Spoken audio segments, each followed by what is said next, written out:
నమస్కారం. DR focus news కి స్వాగతం. నేను మీ స్వర్ణ. ఇక నుండి పింఛన్లు సచివాలయాల్లోనేనా? భారతదేశం మొత్తం ఎన్నికల సందడి నడుస్తుంది. గత నెలలో అమల్లోకి వచ్చిన ఎన్నికల కోడ్ పింఛన్ల మీద ప్రభావం చూపనుంది. గతంలో వాలంటీర్ల వ్యవస్థ ద్వారా ఆంధ్రప్రదేశ్ ప్రభుత్వం పింఛన్లను నేరుగా లబ్ధిదారుల ఇళ్ల వద్దకే చేర్చేది. కానీ ఎన్నికల కోడ్ అమల్లోకి రావడం మూలంగా వాలంటీర్ వ్యవస్థ ద్వారా పింఛన్ పంపిణీకి బ్రేక్ పడనుంది. అయితే పింఛన్ అందించడానికి ప్రభుత్వం ప్రతిమాన్యంగా గ్రామ వార్డు సచివాలయాలను రంగంలోకి దించనుంది.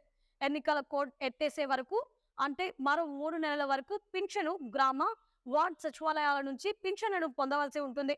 ఈ మేరకు కొత్త విధానం మార్గదర్శకాలను ఆదివారం గ్రామీణ నివేదిక సంస్థ పేర్కొంది. సచివాలయ సిబ్బంది పింఛనుదారులు ఆధార్ కార్డు, ఐరిష్ వివరాలను నిర్ధారించి పింఛన్ అందజేస్తారు. కొత్త ఆర్థిక సంవత్సరం అమల్లోకి రావడం మరియు బ్యాంకులకు వరుసగా సెలవులు రావడం కారణంగా ఏప్రిల్ 3వ తారీఖున నుంచి పింఛన్ పంపిణీ ప్రారంభించాలని ప్రభుత్వం నిర్ణయించింది. ఎన్నికల సంఘం విడుదల చేసిన తాజా నివేదిక ప్రకారం సచివాలయాల వద్ద వాలంటీర్ల ప్రమేయం లేకుండా కేవలం సచివాలయ సిబ్బంది మాత్రమే పింఛన్ పంపిణీ కొనసాగాలని సూచించింది. ఇంకా ఎప్పటిలాగానే పింఛనుదారులు తమ ఆధార్ కార్డు, ఐరిస్, ముఖ గుర్తింపు విధానంలోనే పింఛన్ పొందవచ్చు. పింఛను పంపిణీ చేసే సమయంలో ఎటువంటి పబ్లిసిటీ, ఫోటోలు, వీడియోలు తీయకూడదని, దానికి వీలు లేదని ఎన్నికల సంఘం స్పష్టం చేసింది. పింఛన్ పంపిణీ సజావుగా జరగడానికి సచివాలయాల వద్ద అదనపు ఫింగర్ ప్రింట్ స్కానర్ ఉంచబోతున్నారు.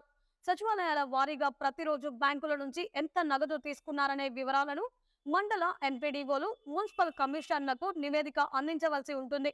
ప్రతిరోజు ఎంత మందికి నగదు అందించారు అన్న లెక్కల వివరాలు చూసుకునే బాధ్యత వార్డు వెల్ఫేర్ సెక్రటరీలు తీసుకోనున్నారు. ఎన్నికల కోడ్ పంపిణీ నేపథ్యంలో ఆంక్షలు ఉన్నందున బ్యాంకుల నుంచి డబ్బులు డ్రా చేసే బాధ్యతను గ్రామ సచివాలయాల్లో పంచాయతీ సెక్రటరీలతో పాటు వెల్ఫేర్ ఎడ్యుకేషన్ అసిస్టెంట్లకు అప్పగించారు.